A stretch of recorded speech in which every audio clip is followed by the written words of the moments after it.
오늘 우리에게 주시는 하나님의 말씀은 사도행전 3장 11절부터 26절까지의 말씀입니다. 사도행전 3장 11절부터 26절까지의 말씀을 우리 한 절씩 교독하시겠습니다. 나은 사람이 베드로와 요한을 붙잡으니 모든 백성이 크게 놀라며 달려나아가 솔로몬의 행각이라 불리우는 행각에 모이거늘 베드로가 이것을 보고 백성에게 말하되 이스라엘 사람들아 이 일을 왜 놀랍게 여기느냐? 우리 개인의 권능과 경건으로 이 사람을 걷게 한 것처럼 왜 우리를 주목하느냐? 아브라함과 이삭과 야곱의 하나님 곧 우리 조상의 하나님이 그의 종 예수를 영화롭게 하셨느니라.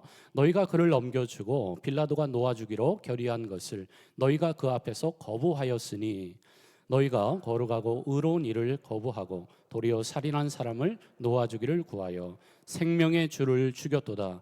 그러나 하나님이 죽은 자 가운데서 그를 살리셨으니 우리가 이 일의 증인이라. 그 이름을 믿음으로 그 이름이 너희가 보고하는 이 사람을 성하게 하였나니 예수로 말미암아 난 믿음이 너희 모든 사람 앞에서 이같이 완전히 낫게 하였느니라. 형제들아 너희가 알지 못하여서 그리하였으며 너희 관리들도 그리한 줄 아노라. 그러나 하나님이 모든 선지자의 입을 통하여 자기의 그리스도께서 고난받으실 일을 미리 알게 하신 것을 이와 같이 이루셨느니라. 그러므로 너희가 회개하고 돌이켜 너희 죄 없이 함을 받으라. 이같이 하면 새롭게 되는 날이 주 앞으로부터 이를 것이요 또 주께서 너희를 위하여 예정하신 그리스도 곧 예수를 보내시리니 하나님이 영원 전부터 거룩한 선지자들의 입을 통하여 말씀하신 바 만물을 회복하실 때까지는 하늘이 마땅히 그를 받아두리라. 모세가 말하되 주 하나님이 너희를 위하여 너희 형제 가운데서 나 같은 선지자 하나를 세울 것이니 너희가 무엇이든지 그의 모든 말을 들을 것이라. 누구든지 그 선지자의 말을 듣지 아니하는 자는 백성 중에서 멸망받으리라 하였고 또한 사무엘 때부터 이어 말한 모든 선지자도 이때를 가리켜 말하였느니라. 너희는 선지자들의 자손이요 또 하나님이 너희 조상과 더불어 세우신 언약의 자손이라. 아브라함에게 이르시기를 땅 위의 모든 족속이 너의 씨로 말미암아 복을 받으리라 하셨으니 하나님이 그 종을 세워 복 주시려고 너희에게 먼저 보내사 너희로 하여금 돌이켜 각각 그 악함을 버리게 하셨느니라. 아멘.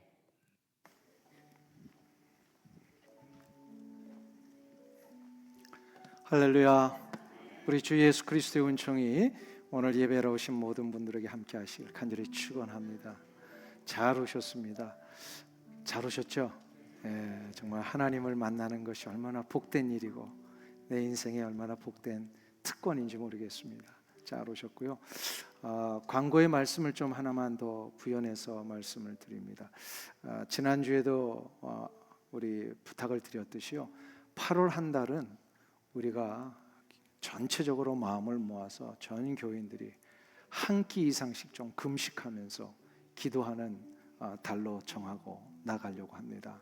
8월이면 많이 무더운 시간이고 또 영적으로는 우리가 조금 느슨해질 수 있는 시간이지만 결코 하나님 앞에 우리의 신앙에 긴장을 늦출 수 없다라고 하는 이 절박감 때문에 기도하는 시간을 매해 갖고 있습니다. 그래서 이번에 90세끼입니다. 하루에 3끼씩 총 90세끼인데요. 한 분도 예외 없이 다 좀 동참하셨으면 좋겠어요. 한 끼 이상씩. 그래서 금식하고 기도하는 거는 의뢰의 늘 기도하던 분들이나 하는 거지 그러지 마시고요. 이번에 우리의 마음을 모아서 정말 하나님 앞에 기도의 횃불을 올리고 하나님이 원하시는 그 마음을 우리도 헤아려 정말로 실천하는 그런 시간이 되셨으면 좋겠습니다. 지금 기도해야 될 때입니다.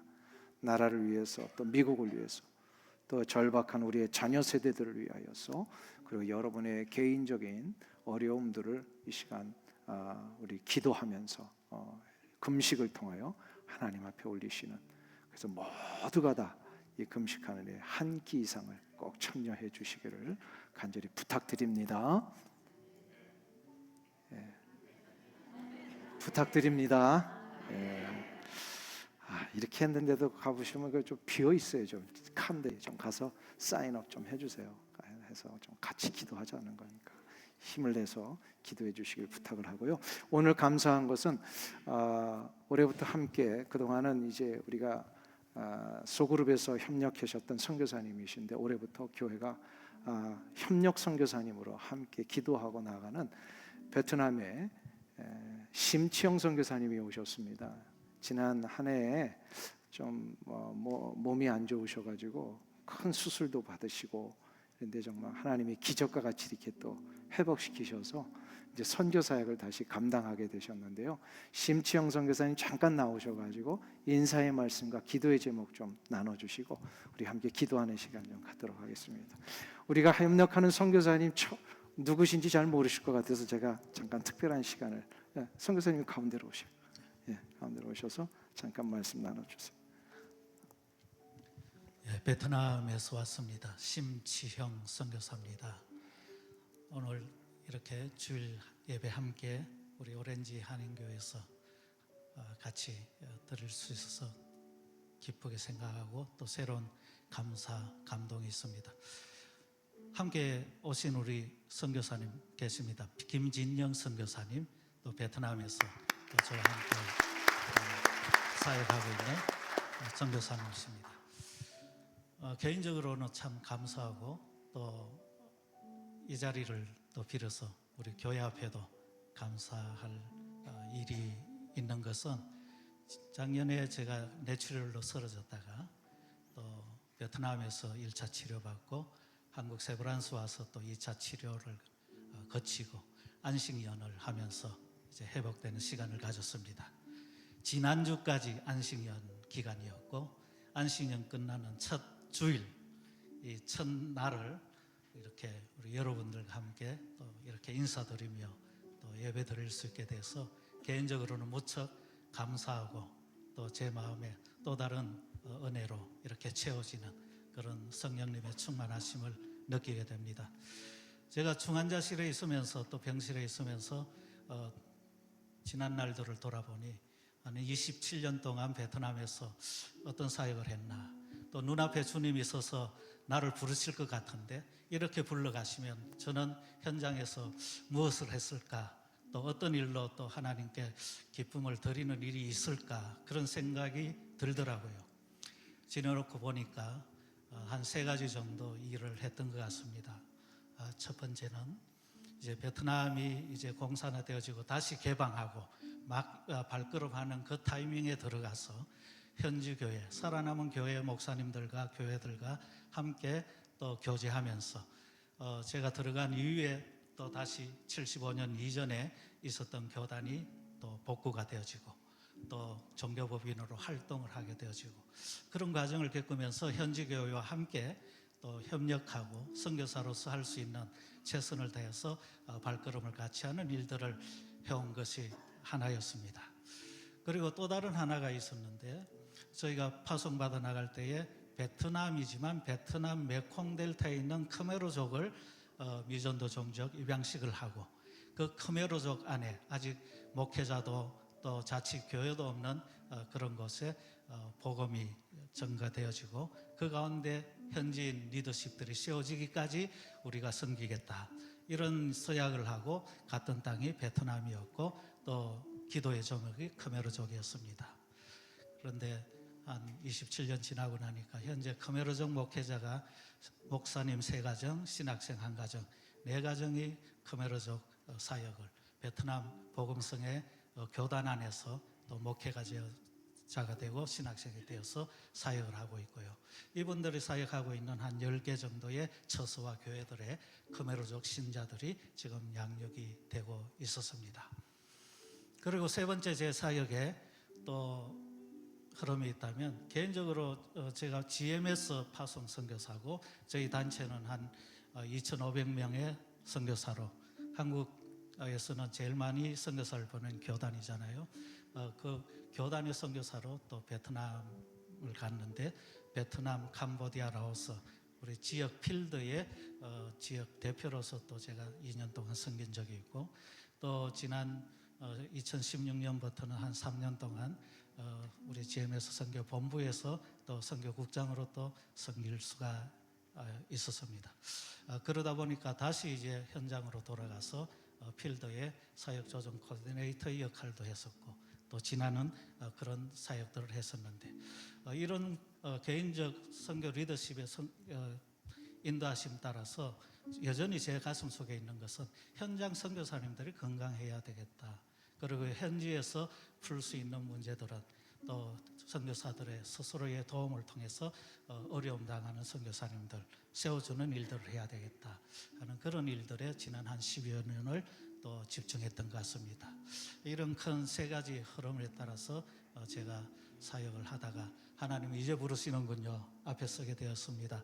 이런 마음으로 정리했는데 주변에서 너무 기도를 강하게 해주셔서 또 이렇게 다시 서서 또 사역을 이야기하게 됐습니다.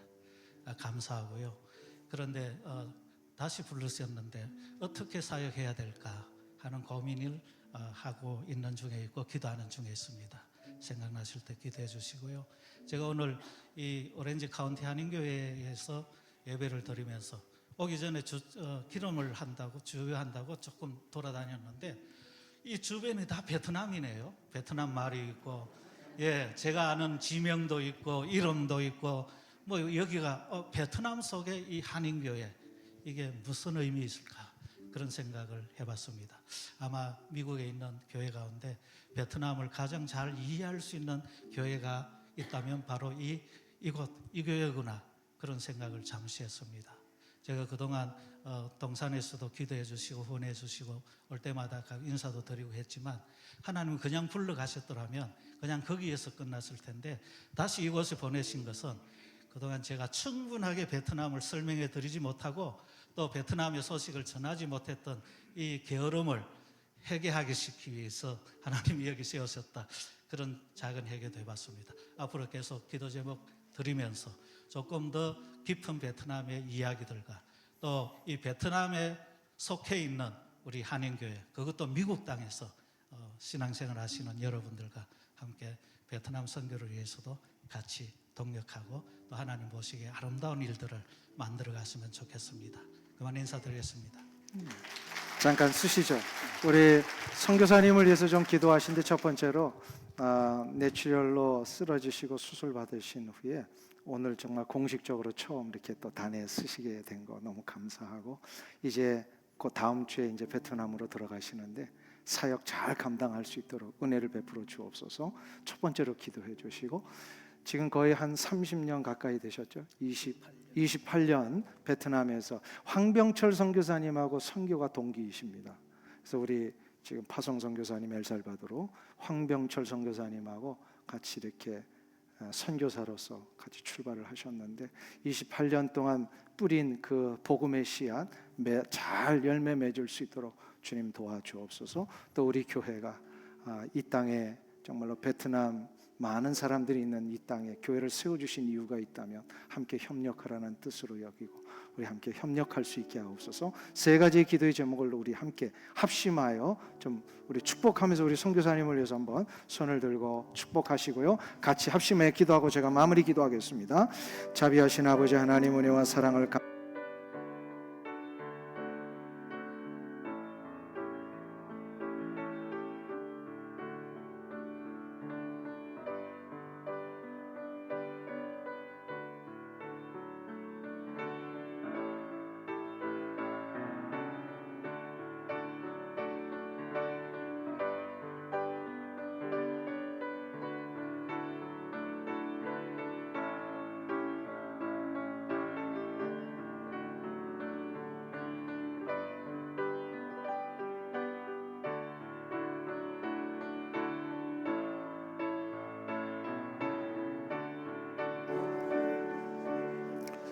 자비하신 아버지 하나님 은혜와 사랑을 감사합니다.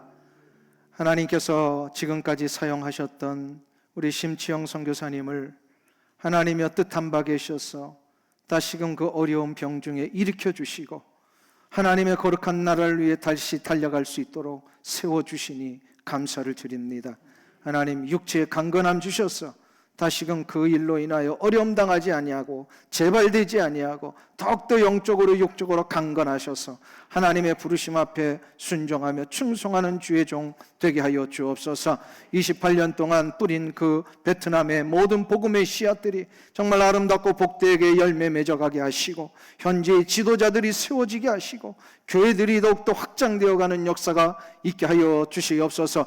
하나님, 우리 교회를 이 베트남 하나님의 많은 사람들이 있는 곳에 세워주셨을 때는 분명히 뜻이 계시는 줄 믿사오니 베트남 선교를 위하여 함께 협력하며 나갈 때에 아름답고 복된 놀라운 선교의 역사, 하나님 나라의 확장을 위하여 달려갈 수 있는 은혜 허락하여 주옵소서. 우리의 귀한 만남을 허락해 주심을 감사드리며 예수님의 이름으로 기도하옵나이다. 아멘. 우리 격려하며 우리 한번 박수로 주시면 감사하겠습니다. 주님의 이름으로 환영합니다. 우리 앞뒤 좌우에 계신 분들하고 한번 성도의 교제 나누실 때 서로를 한번 축복해 주시면 감사하겠습니다. 주님의 이름으로 환영합니다.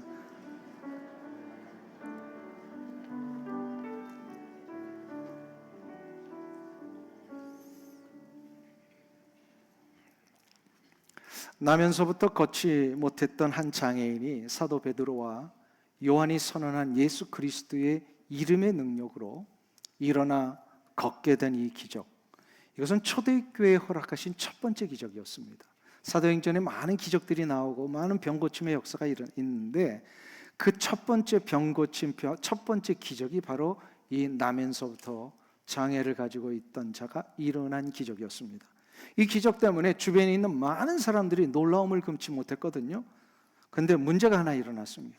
이 기적이 베드로와 요한 때문에 일어난 것이다라고 생각하기를 시작을 한 거예요. 이야말로 정말 착각이죠. 오해입니다. 이 때문에 베드로 사도는 저들의 오해를 풀어주기 위하여, 바르게 잡아주기 위해서 이 기적이 베드로 자기 자신이나 요한 때문에 일어난 것이 아니라 예수 그리스도를 믿는 믿음 때문에 일어난 것이다 라고 하는 것을 가르쳐 줘야만 했습니다. 이를 위해서 솔로몬 행각에 저들의 사람이 모였을 때 저들에게 설교하기를 시작을 하는데 그 설교의 처음부터 끝까지 무슨 설교냐면 딱 한 가지입니다.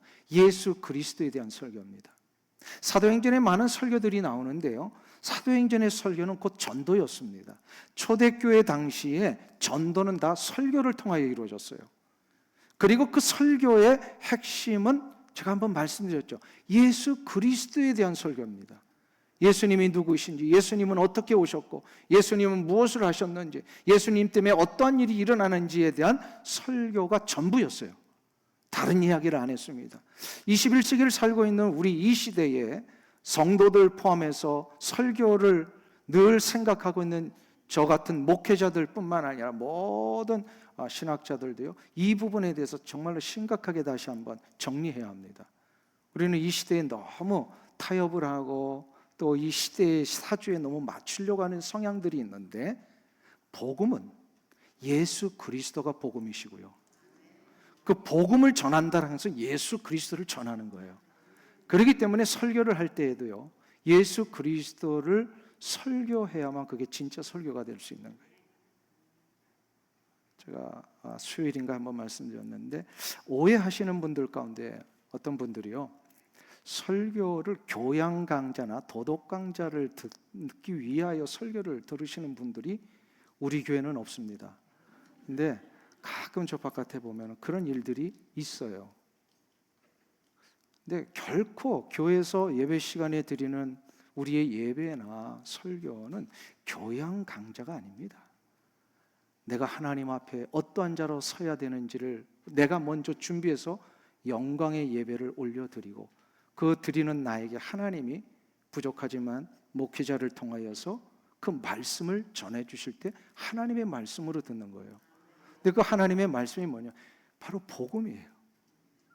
우리가 어떤 존재였고 어떻게 변화됐고 예수 그리스도 때문에 우리가 어떻게 인생이 바뀌어졌는지에 대한 이 예수 그리스도로 이루신 놀라운 복음의 역사를 우리가 설교를 통하여 듣는 겁니다. 이게 실은 21세기에 회복해야 될 설교의 아주 중요한 자세입니다. 그런 의미에서 사도 베드로가 전했던 이 설교는 그 초대교회 때나 2000년이 지난 지금이나 우리가 잘 새겨드려야 될 아주 교과서와 같은 설교의 내용인데요, 오늘 본문에 의하면요, 설교를 크게 세 가지의 내용으로 나눠서 사도 베드로가 전하고 있습니다. 첫 번째로, 이 기적을 허락하신 분은 바로 예수 그리스도 그분이시다 라고 하는 설교를 한 거예요. 13절부터 15절을 보세요. 13절부터 15절까지 우리 다시 한번 이 말씀을 같이 한 목소리로 봉독하겠습니다. 아브라함과 이삭과 야곱의 하나님 곧 우리 조상의 하나님이 그의 종 예수를 영화롭게 하셨느니라. 너희가 그를 넘겨주고 빌라도가 놓아주기를 결의한 것을 너희가 그 앞에서 거부하였으니 너희가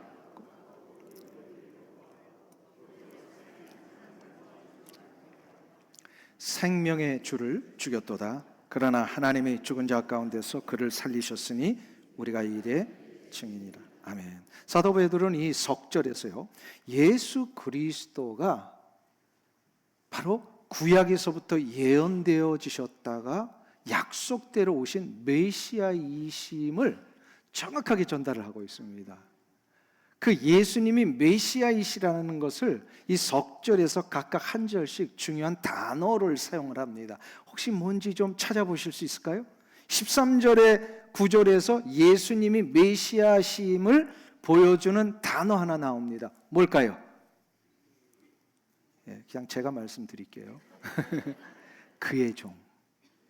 그의 종이라는 이 단어는요, 아무에게나 쓰는 게 아니라 메시아를 이야기할 때만 구약에서 썼던 단어예요.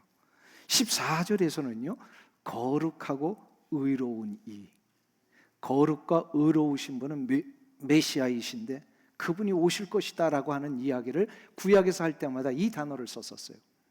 그리고 15절에는 생명의 주, 생명의 역사를 일으키시는 분은 메시아이시라는 거예요.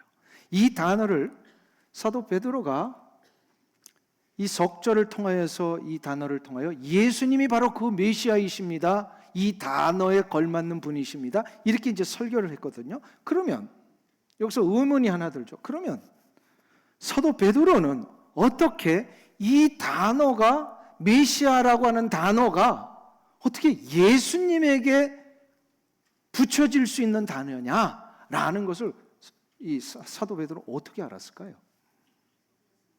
메시아는 그의 종이고 거룩한 의로운 의시고 생명의 주이시라고 하는 것을 구약을 통하여 들었는데, 이 구약의 이 단어들이 어떻게 예수님을 위한 단어였느냐라는 것을 어떻게 알았을까? 이것이 실은 우리가 잘 생각해 봐야 할 것입니다. 이것을 사도 베드로는요, 세 가지의 근거를 가지고 연결을 시킨 거예요. 첫 번째는 뭐냐면 예수님이 고난을 받으셨기 때문이다. 구약에서부터 그의 종은 이사야 특별히 53장에 의하여서 그의 종 메시아는 고난받는 종이다라고 예언을 하잖아요. 그래서 오늘 18절을 한번 보세요. 그 이야기를 하는 겁니다. 18절 말씀 한 목소리로 봉독하겠습니다. 그러나 하나님이 모든 선지자의 입을 통하여 자기의 그리스도께서 고난받으실 일을 미리 알게 하신 것을 이와 같이 이루셨느니라. 메시아는 그의 종이고 그의 종은 고난받을 종인데 예수님이 고난을 받으셨어요, 안 받으셨어요? 무슨 고난을 받으셨어요? 십자가의 고난. 이거를 사도 베드로는 목격했잖아요. 수많은 사람들이 이거 봤잖아요. 그러니까 예수님은 메시아이시다는 거예요. 자, 그런데 두 번째로 예수님이 메시아이시다는 걸 어떻게 알았느냐? 바로 예수님이 부활하셨기 때문입니다. 15절을 한번 보세요. 15절 말씀 같이 읽겠습니다. 생명의 주를 죽였도다. 그러나 하나님이 죽은 자 가운데서 그를 살리셨으니 우리가 이 일의 증인이라. 예수님은 부활하셨어요. 그걸 누가 보았다고요? 베드로와 요한과 사도들과 여기 앉아 있었던 그 120명, 이들이 보았다는 거예요. 그런데 메시아는 구약의 예언에 의하면요, 반드시 부활하시게 돼 있어요. 고난받고. 이거는 제가 한 석주인가요, 넉주 전에 이 내용을 설명하면서 그 근거가 시편 16장에 나오는 것이다 라고 이제 설명해 드린 적이 있어요. 시편 16장을 통해 다윗도 자기도 자신도 모르게 하나님 앞에서 이 귀한 예언을 받아가지고 메시아는 반드시 부활하실 것이다 라고 하는 이 예언을 합니다. 그 근거에서 아하, 메시아는 부활하시는데 부활하신 그분이 누구셨다고요? 예수님, 나사렛 예수님이셨어요. 그리고 내가 그분을 직접 만난 증인입니다. 이렇게 이제 선언을 하는 거예요. 그럼 마지막 세 번째로, 어떻게 나사렛 예수가 메시아이신가? 메시아는 반드시 구약의 예언에 의하면요, 치유의 능력을 베푸시는 분이셨어요. 16절을 우리 한번 보세요. 16절 말씀 같이 한 목소리로 읽겠습니다. 그 이름을 믿음으로 그 이름이 너희가 보고하는 이 사람을 성하게 하였나니 예수로 말미암아 난 믿음이 너희 모든 사람 앞에서 이같이 완전히 낫게 하였느니라. 아멘. 예수님은 지금 어떻게 되셨어요? 얼마 전에 승천하시고 이 땅에 안 계시지만 여전히 예수 그리스도께서 자기들과 함께 계심을 누구를 통하여 깨달았어요? 성령님을 통하여. 근데 성령님이 함께 하신다는 것은 예수님이 함께 하신다는 건데, 예수님의 이름이 선포될 때마다 치유의 역사가 일어나더라. 아하, 메시아이심이 틀림이 없구나. 왜냐하면 이사야 35장 6절에 의하면요, 메시아가 오시면 어떤 일이 일어나는지를 이미 예언하셨댔어요. 우리 이사야 35장 6절의 말씀을 같이 읽겠습니다. 그때에 저는 자는 사슴같이 뜰 것이며 말 못하는 자의 혀는 노래하리니 이는 광야에서 물이 솟겠고 사막에서 시내가 흐를 것임이라. 그때라고 하는 것은 메시아가 오시면은요, 어떤 일이 일어난다고요? 저는 사슴이 뛴다. 저는 자는 사슴같이 뛴다. 다리가 불편해서 걷지 못했던 자들이요, 예수 그리스도 곧 나사렛 예수님이 메시아이신데 그 메시아가 오시면 사슴같이 뛰는 역사가 일어난다. 이런 일들이 예수님 오심으로 일어났잖아요, 공생의 기간에. 그러면 예수님이 부활승천하셨는데 그 일들이 일어나고 있다라고 하는 것은 무슨 뜻입니까? 그 예수님이 지금도 역사하신다는 거예요. 그래서 그때라고 하는 것은 예수님이 오신 그때를 이야기함과 동시에 예수 그리스도를 믿어 그 이름의 능력을 가지고 나가는 자들마다 그때마다 전원자들이 사슴과 같이 뛰는 역사가 있게 됩니다. 믿으십니까? 그러니까 2000년 후를 살고 있는 이 시대에 예수 그리스도가 메시아이심을 믿고 그 이름의 능력을 붙들고 나가는 자들에게는요, 치유의 역사가 일어나고 회복이 일어나고 막혔던 길들이 열려지고 사슴같이 뛰는 역사가 일어납니다. 인생의 광야와 같은 이 척박한 땅, 물 한 모금 얻을 수 없는 사막과 같은 나의 인생의 길에 예수 그리스도의 이름의 능력이 선언되고 그 붙드는 현장마다 광야에 물이 솟고 사막에 시내가 흐르게 된다는 거예요. 믿으십니까? 그러니까 믿는 자마다 그때가 되는 거예요. 2000년 전에 예수님은 오셨다가 부활승천하셨지만 성령을 통하여 지금 예수님은 우리와 함께 하십니다. 그러니까 메시아가 지금도 와 계시는 거예요. 믿으세요? 그 메시아가 온 때를 지금 나의 때로 여기면서 그 예수 그리스도의 이름을 붙드는 자마다 저는 자는 사슴같이 뛰는 역사가 있어요. 이 예수님의 이름을 붙드시는 분들, 혹시나 육체 가운데 어려움이 있으시면요, 이걸 믿고 붙들고 나갈 때 육체 회복이 일어나고, 절망과 낙심이 됐던 분들이요, 이 이름의 능력을 붙들고 나갈 때요, 다시금 일어날 용기를 얻고 소망이 생기고, 할렐루야. 저는 이 능력이 여러분 가운데 다 일어나기를 축원합니다.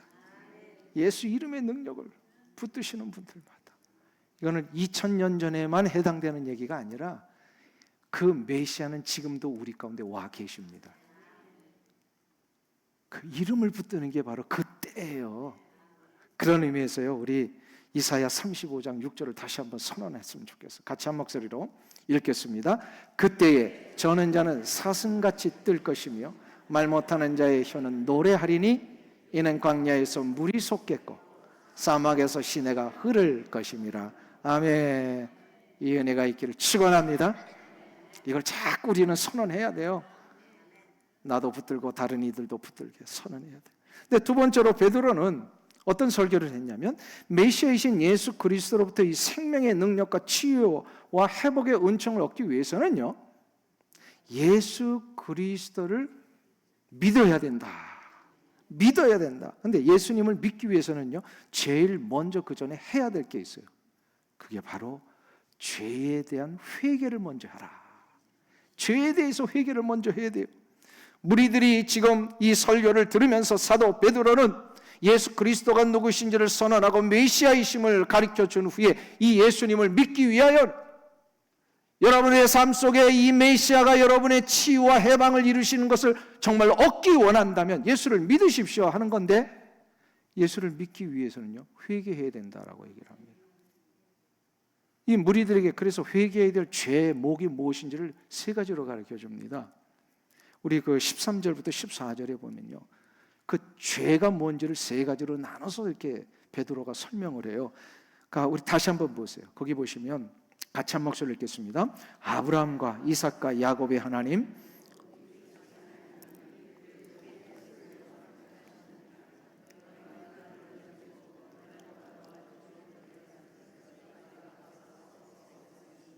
너희가 거룩하고 의로운 일을 거부하고 도리어 살인한 사람을 놓아주기를 구하여. 할렐루야. 자, 첫 번째, 저 무리들의 죄가 뭐였을까요? 예수 그리스도를 이방인의 손에 넘겨준 겁니다. 이게 죄라는 거예요. 하나님의 나라의 공동체 안에 있는 자들이 하나님의 나라의 일을 제대로 감당하지 못하니까 어떤 일이냐면 세상의 손을 빌리더라는 거예요. 무지하니까 저렇게 되는 거예요.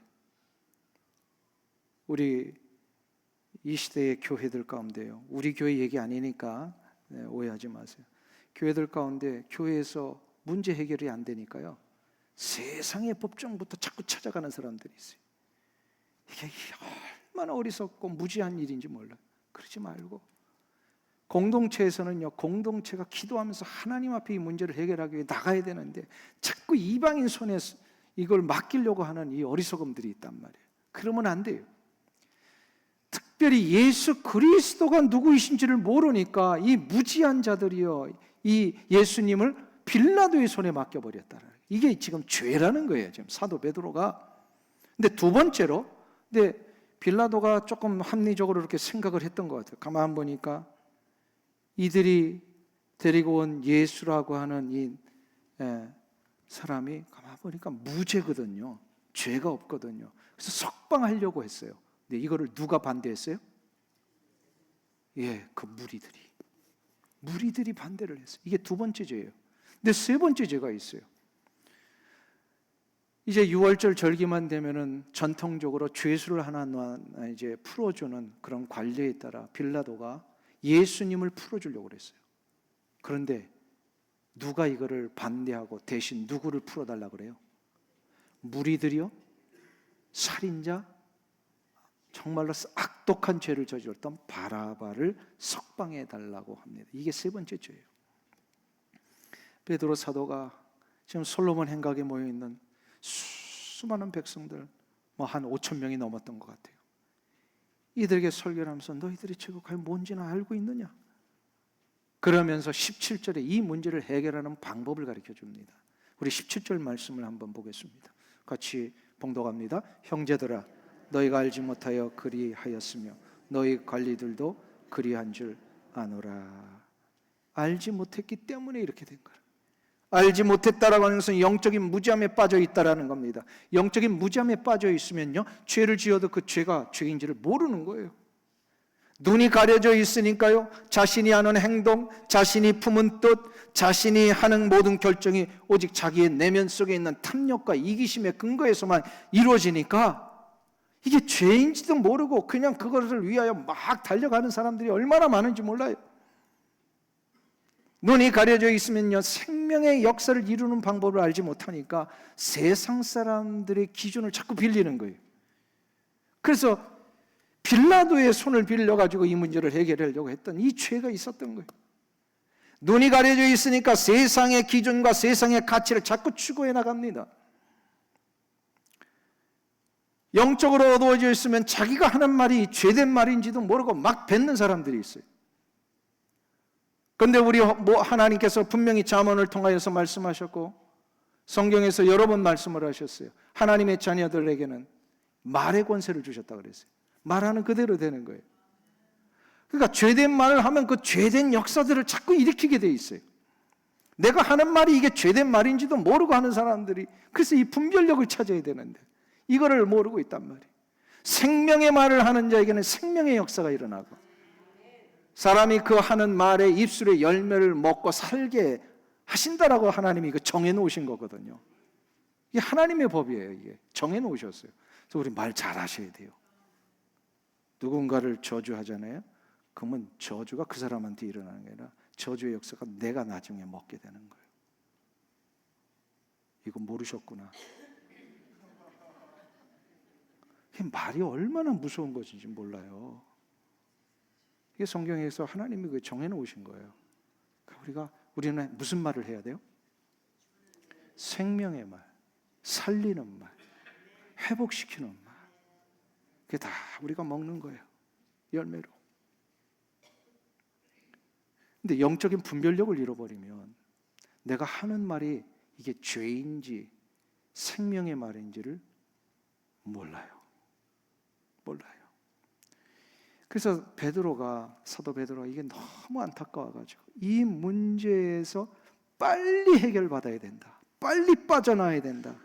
그러기 위해서는요, 죄인지 아닌지를 아는 분별력이 시작이 돼야 되잖아요. 그 분별력을 어떻게 얻어요?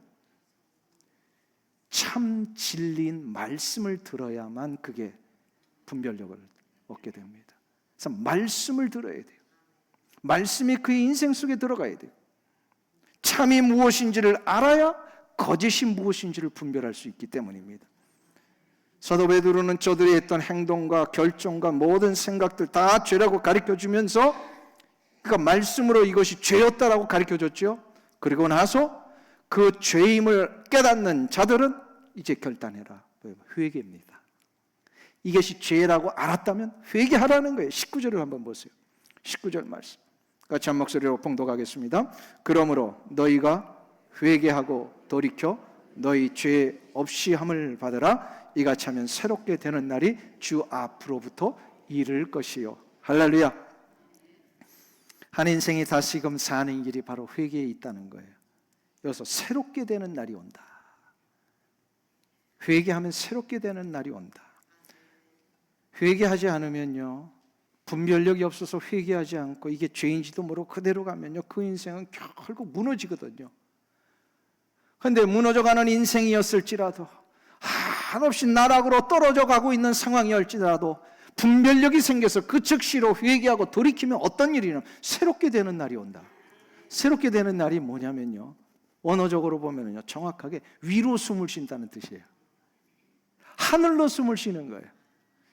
회개하지 않은 삶에는요, 하늘로 숨을 쉬는 것이 아니라 땅 속에서 숨을 쉽니다. 아무리 많은 것을 움켜줘도요, 아무리 화려하게 보이는 삶을 살아도, 사람들이 보기에 부러워할 만한 많은 것들을 누리고 있어도요, 그 숨을 쉬는 것이요, 맑은 숲속에서 이 프레시한 공기를 마시는 게 아니라 저 깊은 탄광 속에서 석탄가루 마시는 거하고 똑같은 거예요. 비유지만 여러분들은 맑은 하늘을 보면서 숲속에서 깨끗한 공기를 마시며 숨을 쉬고 계십니까? 아니면 저 깊은 탄광촌에서 석탄가루를 마시며 숨을 쉬고 계십니까? 1번이에요, 2번이에요? 1번 하늘, 2번 탄광촌. 어디예요? 이상하게 내 인생은 남들이 이렇게 볼 때 이렇게 부러워할 만한 인생인데도 불구하고 나 홀로 이렇게 앉아 있으면 나는 왜 이렇게 힘이 들고 어렵지? 왜 외로움이 해결이 안 되지? 내 인생이 이렇게 왜 답답하지? 남들은 나보고 성공했다 그러는데 왜 나의 마음에는 평강이 없지? 기쁨이 없지? 만일에 그렇다면요, 한번 점검해 보세요. 내가 하늘을 향해 숨을 쉬고 있는 자인가? 아니면 탄광촌에서 석탄가루 마시고 있는 자인가? 이걸 잘 생각해 보셔야 돼요. 찬송가 84장 아시죠? 온 세상이 깜깜하여서 참 빛이 없었더니, 이 찬양 아시잖아요. 아무리 열심히 살고 뭔가 이렇게 모아놓고 어느 위치에 갔는데도 불구하고 나 혼자 있는 이 상황을 가만히 돌아보니까 깜깜한 거예요. 답답한 거예요. 해결할 길이 없는 거예요. 온 세상이 깜깜하다는 것은 내가 깜깜했기 때문에 그런 거예요. 이 문제를 어떻게 해결합니까? 뭐 때문에 그렇다고요? 왜 깜깜했다고요? 예, 탄광촌에서 숨 쉬고 있기 때문에 그래요. 깜깜한 거예요. 탄광촌에서 왜 숨을 쉬고 있습니까? 우리가 뭐 여러분은 아닙니다만 왜 깜깜한 탄광촌에서 숨을 쉬고 있다고요? 해결되지 않은 그 문제가 있었기 때문에, 죄가 아직도 해결되지 않았기 때문에. 그 문제를 해결하는 방법은 내가 죄 때문이었다는 것을 깨달아야 된다는 거예요. 진리가 들어와야, 말씀이 들어와야 내가 죄 가운데 있었기 때문에 이런 상태에 빠졌구나를 아는 것이고, 이걸 안다면 이제는 결단합니다. 돌이키는 겁니다. 그게 바로 회개입니다. 돌이키는 자에게는요, 다시금 그 놀라운 하늘을 향하여 숨을 쉴 수 있는 귀한 축복이 시작이 됩니다. 그래서 찬송가 84장 2절은 이렇게 시작하죠. 주 말씀을 믿는 사람은 그 마음이 시원하고 주 명령을 준행하는 자 그 길이 환하겠네. 할렐루야. 여러분들 마음이 시원하십니까? 아직도 컬럭컬럭대며 인생에 그냥 이 탄광촌에서 석탄가루 마시는 것 같은 그런 삶이십니까? 어떤 거예요? 뭐 알러지 때문에 기침하는 거 그거 얘기하는 거 아니에요? 내 인생이 지금 석탄가루를 마시는 것 같은 그런 삶이냐? 아니면 정말 하늘을 향하여서 숨을 쉬고 있는 그런 삶이냐? 주의 말씀을 듣고 분별력을 가지며 내 삶을 돌이켜서 생명의 길로 결단하며 들어가는 순간부터 이 놀라운 축복의 역사는 시작이 됩니다. 그러니까 진리의 말씀에 의해 인생의 길이 바뀌게 돼 있어요. 이게 숨을 쉬는 자의 모습이에요. 사랑하는 성도님 여러분, 우리가 한 번쯤은 이거 점검하고 우리 인생을 정리해야 되지 않겠습니까? 언제 어느 때 우리 인생이 마감할지 모르는데, 그래서 내가 정말로 매 주일마다 이렇게 아름답고 복된 예배 자리에 나와서 하나님을 만나는 감격 속에 하늘을 향하여 숨을 쉬는 이 귀한 존재가 되게 하신 거 얼마나 감사한가. 이거를 우리가 정말로 하나님 앞에 고백할 수 있어야 되지 않겠습니까? 할렐루야. 오늘 이 자리에 예배를 드리러 오셨다가 다음 주 주일에 이 자리에 나는 반드시 올 수 있습니다, 자신할 수 있는 분 계세요? 예, 안 됩니다. 그렇게 건강하셨던 분이요, 갑자기 쓰러져가지고 예배 못 나오시는 분이 계시잖아요. 우리 선교사님, 이분은요 일당 열을 하셨던 분이에요. 뭐 불도저같이 일을 막 하셨던 분. 네, 스트로크로 그냥 한 1년 정말로 고생 많이 하셨어요. 근데 기적과 같이 살려주셨어요, 하나님. 어느 누구도 나의 건강과 나의 삶을 보장할 수 없습니다. 오늘 밤 잠을 자고 내일 아침에 일어나는 것을 보장할 자가 누가 있겠습니까? 제가 여러 번 말씀드렸습니다만 우리 그리스도인들이 세상 사람들과 다른 한 가지가 있어요. 잠을 잘 때 우리의 자세가 다릅니다. 우리는 잠을 잘 때 뭘 연습하는 거예요? 죽음을 연습하는 겁니다. 그러나 또다시 하나님이 우리를 긍휼히 여겨주셔서 아침에 눈을 뜨니까 이것이 바로 무엇에 대한 연습이에요? 부활에 대한 연습입니다. 어느 누구가 아침에 내 힘으로 눈을 뜰 수 있다고 장담할 수 있겠습니까? 아무도 장담 못합니다. 하나님이 내 눈을 뜨게 하셨고 하나님이 나에게 일으켜 주셨고 오늘도 호흡할 수 있는 힘을 주셨기에 이 자리에 나와 예배할 수 있는 것입니다. 이것이 바로 우리 주 예수 그리스도께서 나에게 주신 놀라운 복이에요.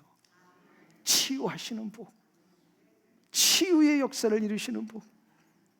그래서 우리는 날마다 생명의 호흡을 하고 하늘을 향하여 이 놀라운 생명의 역사를 공급받으며 사는 그런 복된 인생이 되어야 할 줄로 믿습니다.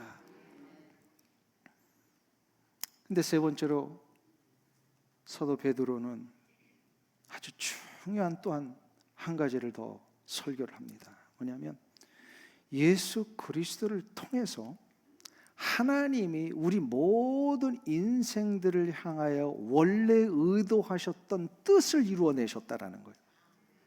모든 인생들을 향하여 하나님이 공통적으로 뜻하신 바가 하나 있으셨어요. 그게 뭘까요? 22절부터 25절에 그거를 사도 베드로가 설명을 합니다. 우리 한 절씩 저하고 같이 교독하겠습니다. 모세가 말하되 주 하나님이 너희를 위하여 너희 형제 가운데서 나 같은 선지자 하나를 세울 것이니 너희가 무엇이든지 그의 모든 말을 들을 것이라.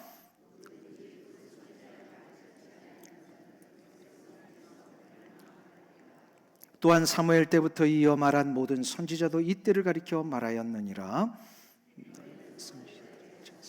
또 하나님이 너희 조상과 더불어 세우신 언약의 자손이라. 아브라함에게 이르시기를 땅 위의 모든 족속이 너희 씨로 말미암아 복을 받으리라 하셨으니.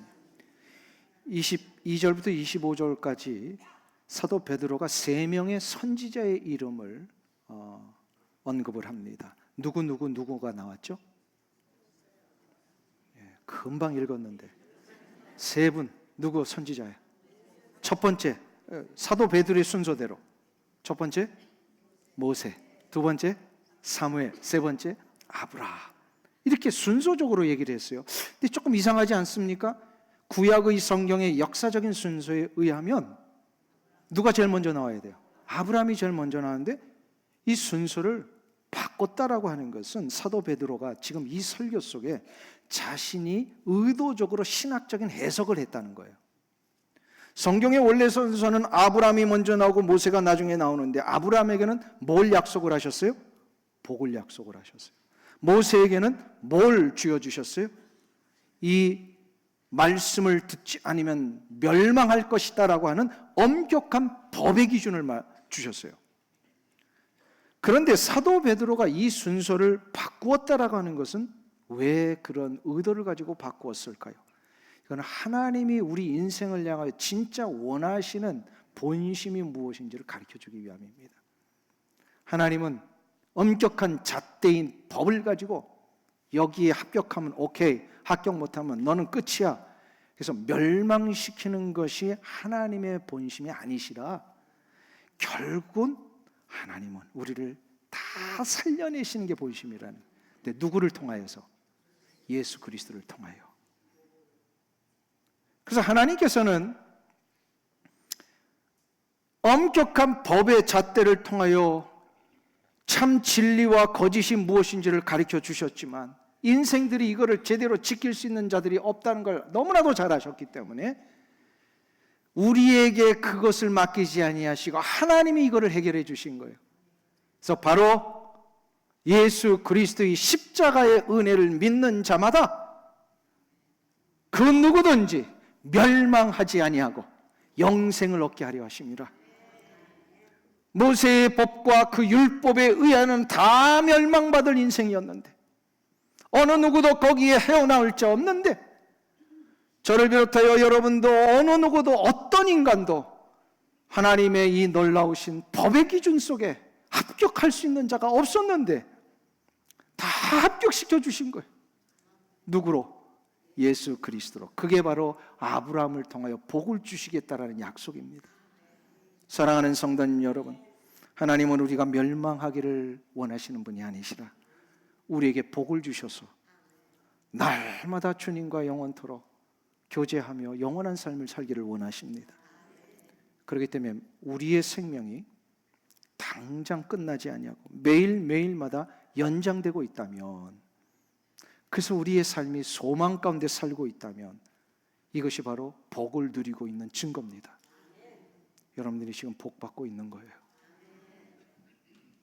여러분은 지금 최고의 복을 받고 있어요. 믿으십니까? 영원토록 사는 것보다 더 복된 일이 어디 있어요? 80, 90으로 끝날 거 가지고 막 살다가 인생이 그냥 허무하게 끝나는 이런 삶이 아니라 우리는 영원한 삶이 보장되어 있잖아요. 그렇기 때문에 이게 복이에요. 그리고 이 복을 주신 이유가 또 하나 있어요. 나만 누리지 말고 다른 이들에게도 이 복을 알리라고 하시는 겁니다. 이게 바로 증인의 삶입니다. 그래서 우리가 사는 이 시대를 은혜의 때요 구원의 날이라고 한 겁니다. 하나님이 이 기회를 주셨을 때에 우리가 할 일은 한 사람이라도 더 하나님이 보장하신 이 놀라운 생명의 복, 구원의 복을 누릴 수 있도록 증인의 삶을 살아야 할 줄로 믿습니다. 이게 하나님이 진짜 원하셨던 거예요. 예수 그리스도를 통하여 우리에게 원하신 게 이거예요. 그래서 교회는 결코 그 자리에 머물러서는 안 됩니다. 하나님이 나를 살려주신 그 목적과 이 귀한 복을 다른 이들에게도 나눠주라고 하는 이 놀라운 하나님의 목적을 교회는 끝까지 이 목적대로 나아가야 합니다. 이거 안 하면 교회는 안주합니다. 그냥 여기가 좋사오니 초막셋을 짓자고 하게 됩니다. 그러면 안 돼. 우리는 계속해서 이 주님이 나를 살려주시고 주신 복이 무엇인지를 알리고 나아가는 증인의 삶을 살아야 돼요. 이거 안 하면 교회는 타락합니다. 중세 때의 위대한 신학자 토마스 아퀴나스가 로마를 방문할 때가 있었어요. 그때 교황이 이노세트 2세인데요. 그 교황을 아련하면서 토마스 아퀴나스 그 저명한 신학자가요. 그때는 이제 바티칸에 이 뭐라 그럴까요? 성 베드로 성당이 있었던 시절은 아니지만 바티칸이 굉장히 화려하게 지어져 있었던 것 같아요. 그 건물을 보자마자 너무 경악을 했습니다. 이 화려한 건물이 너무 부로 가득 차 있고요. 이 건물 자체에 너무 사람들이 그냥 매료돼가지고 거기에만 빠져 있는 거예요. 이것을 지켜보고 있던 교황이 아퀴나스 신학자에게 말을 합니다. 우리는 더 이상 은과 금이 내게 없거니와 라고 말하지 않아도 됩니다. 이때 토마스 아퀴나스가 교황을 바라보며 이렇게 대답을 했답니다. 아마 그래서 우리는 더 이상 일어나 걸으라 말할 수 없는 것 같습니다. 결국 중세의 타락은 여기서부터 시작이 됐습니다. 교회는 안주하면 타락합니다. 여기가 좋사오니 하면 생명의 역사를 잃어버립니다. 성령 받은 사도들이 증인의 사명을 다할 때에 초대교회의 역사가 이루어져 갔듯이 교회에 속한 모든 성도들이 이 시대에 증인의 삶을 살며 주님 다시 오시는 그날까지 이 길을 끝까지 걸어갈 때에 그 교회는 하나님이 원하시는 목적대로 쓰임받는 교회가 될 줄로 믿습니다. 이 길을 끝까지 우리 함께 걸어가시기를 주의 이름으로 축원합니다. 기도하겠습니다. 하나님께서 우리 같은 인생 구원하시고 자녀 삼으시고 매일의 삶 가운데 생명의 역사 부어주셔서 우리가 무엇을 위해 살아야 할지 가르쳐 주시니 감사합니다. 하나님, 이 기회를 주셨을 때 나에게 생명의 연장을 허락하셨을 때에 한 사람이라도 더 하나님이 보장하신 이 놀라운 생명의 복, 구원의 복을 누릴 수 있도록 증인의 삶을 살게 하여 주시옵소서. 예수님의 이름으로 기도하옵나이다.